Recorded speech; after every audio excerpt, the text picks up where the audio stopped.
ஈடின்னு வந்துடுறாங்க, என்ன பிரச்சனை இது?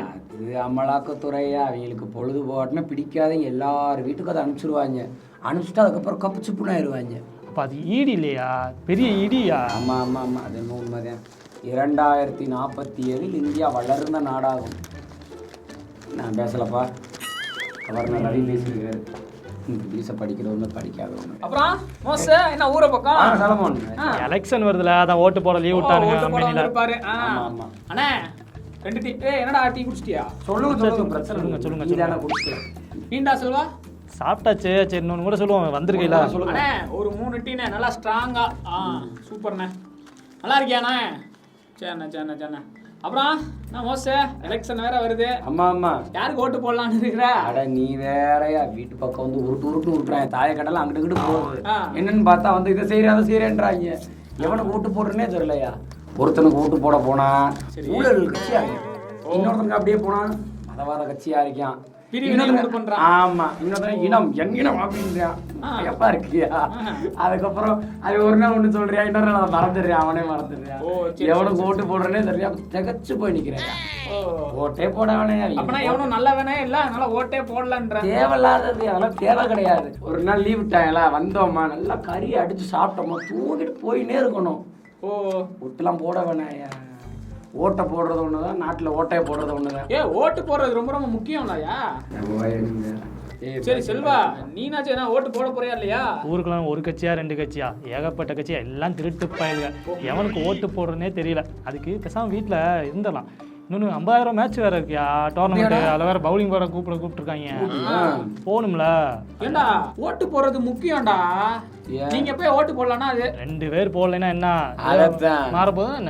என்ன தலைகளை மாறிடும். ஊருக்குள்ள இருக்கிற எல்லா பேரும் நினைச்சாங்கன்னா என்ன ஆகுறது?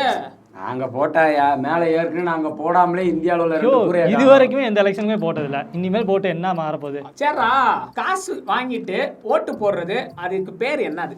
தேச துரோகம். கரெக்டா சொல்றீங்க. அப்பனா கை கால் நல்லா இருந்தும் ஓட்டு போட முடிஞ்சும் ஓட்டு போடாம இருக்கிறது என்ன தெரியுமா? அதுக்கு பேரும் தேச துரோகம் தான்டா. நீங்க பண்றது தேச துரோகம் தான்டா. நீங்க என்ன நினைச்சுக்கிட்டீங்க, ஓட்டு போறது உரிமை மட்டும் தான் நினைச்சுக்கிட்டீங்க. அது ஒவ்வொரு குடிமகனுடைய தலையாய கடமை. அதனால தயவு செய்து போய் ஓட்டு போடுங்கடா. சரி, எனக்கு ஒரே ஒரு சின்ன சந்தேகம். எவன் உருப்படியானவன் சொல்லு.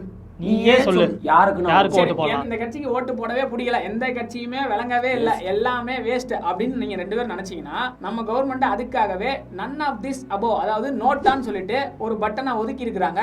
உங்களுக்கு பிடிக்கலன்னா அதுல போய் கூட குத்திட்டு வாங்க. ஓட்டு போடாம என்ன பண்ணிடாதீங்க, இருந்துடாதீங்க. ஏன்னா அந்த வேட்பாளர்களுக்கு தெரியும், ஓகே இவ்வளவு பேரு புதிய வேட்பாளர்களை என்ன பண்ணிக்கிட்டு இருக்காங்க, ஆதரிக்கிறாங்க அப்படின்னு சொல்லிட்டு ஒரு புதிய தலைவன் உருவாகிறதுக்கு ஒரு சான்ஸா கூட இருக்கலாமே. அதுக்காக கூட நீங்க போய் ஓட்டு போடலாம். ஆனா உங்களுடைய ஓட்டை மட்டும் என்ன பண்ணிடாதீங்க, தயவு செய்து வேஸ்ட் ஆக்கிடாதீங்க.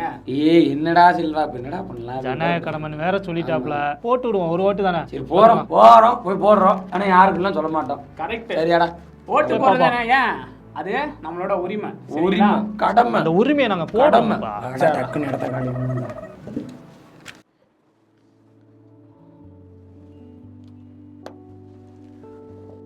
அவங்கள விடுங்க. நீங்க எந்த கட்சிக்கு ஓட்டு போட போறீங்க? ஃபர்ஸ்ட் எந்த கட்சிக்கு ஓட்டு போடக்கூடாதுன்னு பார்ப்போம். அதுல எந்த கட்சி காசை கொடுத்து என் கட்சிக்கு ஓட்ட போட்டு அப்படின்னு சொல்லிட்டு பண பலத்தால ஜெயிக்கலாம்னு நினைக்கிறாங்களோ அந்த கட்சிக்கு உங்க ஓட்ட போடாதீங்க. 2வதா, அவன் பெரிய ஃப்ராடா கூட இருக்கட்டும், அவன் நம்ம சாதிக்காரன்ல, இன்னும் அவன் நம்ம மதத்துக்காரன், அவன் வந்தா நம்மளுக்கு நல்லது செய்வான்ல, நம்ம இனத்துக்காரன் அப்படின்னு சொல்லிட்டு அவன் கேடு கட்டத்தனமா இருந்தா கூட அவனுக்கு தான் நான் ஓட்டு போடுவேன் அப்படின்னு சொல்லிட்டு போய் அந்த கட்சிக்கெல்லாம் ஓட்டு போடாதீங்க. 3வதா, இனவெறிய, மொழி வெறிய, இன்னும் சாதி வெறிய, மத வெறிய தூண்டி விட்டு மக்களை பிரிவினைவாதத்துக்குள்ள கொண்டு போகிற கட்சி எதுவோ அதுக்கு ஓட்டு போடாதீங்க. 4வதா, இந்தியா நம்மளுக்கே தெரியும் பல விதமான கலாச்சாரங்கள் நிறைந்த, பல விதமான மொழிகள் நிறைந்த, வேற்றுமையில் ஒற்றுமையான ஒரு நாடுங்க. இதுல வந்துட்டு ஒரே நாடு, ஒரே கலாச்சாரம், ஒரே மதம், ஒரே மொழி அப்படின்னு சொல்லிட்டு திணிக்கிற கட்சி எதுவோ, அதாவது பிரிவினைவாதத்தை கொண்டு வந்து குழப்புகிற கட்சி எதுவோ அந்த கட்சியை தயவு செய்து தெரிந்தெடுக்காதீங்க. 5வதா, பணக்காரங்களாக்கிக்கிட்டே இருக்கிற, ஏழையாக்கிக்கிட்டே இருக்கிற தான் குடும்பத்தை மட்டும் கோடீஸ்வரங்களா ஆக்கிக்கிட்டு இருக்கிற கட்சி எதுவோ, தயவு செய்து ஊழல் செய்கிற கட்சி எதுவோ அந்த கட்சிக்கு ஓட்ட போடாதீங்க. லாஸ்ட் அண்ட் ஃபைனலா நல்லா கவனிச்சுக்கோங்க. ஒரு நாடும் அதனுடைய நாட்டு மக்களும் செழிப்பாக இருக்கிறதுக்கு காரணம் என்னன்னா அந்த நாடு நீதிக்கு சப்போர்ட் பண்ணி போகணும். அதனால நீதிக்கு சப்போர்ட் பண்ணாத, அநீதிக்கு எப்பொழுதுமே துணை போய் கொண்டிருக்கிற கட்சி எதுவோ அந்த கட்சிக்கு உங்க ஓட்டை போடாதீங்க. சரி, அதை விடு. யாருக்கெல்லாம் ஓட்டு போடக்கூடாதுன்னு சொல்லிட்டா அப்பனா யாருக்கு தான் ஓட்டு போடணும் அப்படின்னு சொல்லிட்டு தானே கேக்குறீங்க. நல்லா கவனிச்சுக்கோங்க. ஊழல் இல்லாத தலைவர்கள் எந்த கட்சியில இருக்கிறாங்க, தன்னலமற்ற தலைவர்கள் எந்த கட்சியில இருக்கிறாங்க, ஆடம்பரத்தை விரும்பாத, பெருமையை விரும்பாத தலைவர்கள் எந்த கட்சியில, தாழ்மையா இருக்கிற தலைவர்கள் எந்த கட்சியில இருக்கிறாங்களோ அந்த கட்சிக்கு உங்களுடைய ஓட்ட போடுங்க. ரெண்டாவதா, சமுதாய சீர்திருத்தத்துக்கு எந்த கட்சி இம்பார்ட்டன்ஸ் கொடுக்குதோ, அதாவது விதவை திருமணம், பெண் கல்விக்கு எந்த கட்சி ஒத்துழைக்குதோ, அதே போல சமத்துவம், சமதர்மத்தை எந்த கட்சி ஆதரிக்குதோ, சாதி ஏற்றத்தாழ்வு ஒழிப்ப எந்த கட்சி ஆதரிக்குதோ, மூட நம்பிக்கையை ஒழிக்கிறதுக்கு எந்த கட்சி ஆதரவு தெரிவிக்குதோ அந்த மாதிரியான கட்சிக்கு ஓட்டு போடுங்க. மூணாவதா, கல்விக்கும், மருத்துவத்துக்கும், விவசாயத்திற்கும், தொழில்துறைக்கும் எந்த கட்சி இம்பார்ட்டன்ஸ் கொடுத்து ஒர்க் பண்ணுதோ அந்த கட்சிக்கும், சாமானிய மக்கள் மீது பார்வை கொண்ட கட்சி எதுவோ அந்த கட்சிக்கு உங்க ஓட்டை போடுங்க.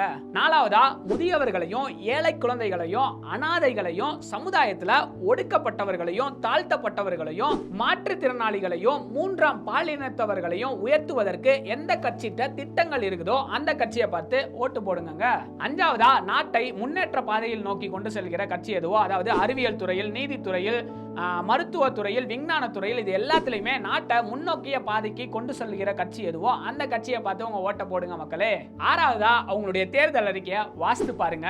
வாசித்து பார்த்து உங்களுக்கு இது நியாயமான ஒண்ணு, இதுதான் இந்த நாட்டு மக்களுக்கு தேவை, இது இல்லாட்டினா இந்த நாடு கண்டிப்பா உருப்படாது அப்படின்னு சொல்லிட்டு தெளிவா பார்த்து இது மக்களுக்கும் சமுதாயத்திற்கும் உபயோகமான ஒரு தேர்தல் அறிக்கையா இருக்கும்னா அந்த கட்சிக்கு உங்க ஓட்டை போடுங்க.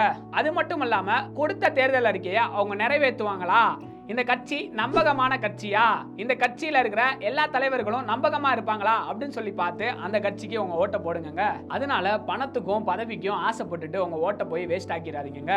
குவாட்டருக்கும் கோழி பிரியாணிக்கும் ஆசைப்பட்டுட்டு உங்களுடைய ஓட்டை வேஸ்ட் ஆக்கிடாதீங்க.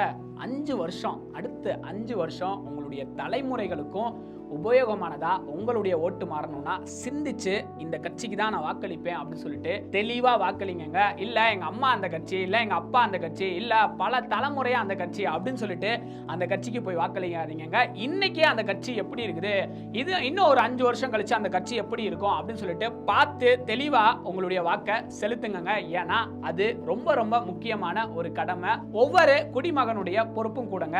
ஏன்னா பைபிள்ல கூட ஒரு வசனம் சொல்லுது, நல்லவர்கள் ஆளும் போதோ ஜனங்கள் மகிழ்வார்கள், ஆனால் தீயவர்கள் ஆளும் போதோ ஜனங்கள் தவிப்பார்கள் சொல்லிட்டு. அதனால உங்களுடைய கையிலையும் என் கையிலையும் தான் இருக்குது யாரை தேர்ந்தெடுக்க போறோம், யாரை ரிஜெக்ட் பண்ண போறோம்னு சொல்லிட்டு. அதனால பார்த்து சிந்தித்து வாக்களிங்க. ஏன்னா ஓட்டு உரிமை மட்டும் கிடையாது, அது ஒவ்வொரு குடிமகனுடைய கடமையும் கூட.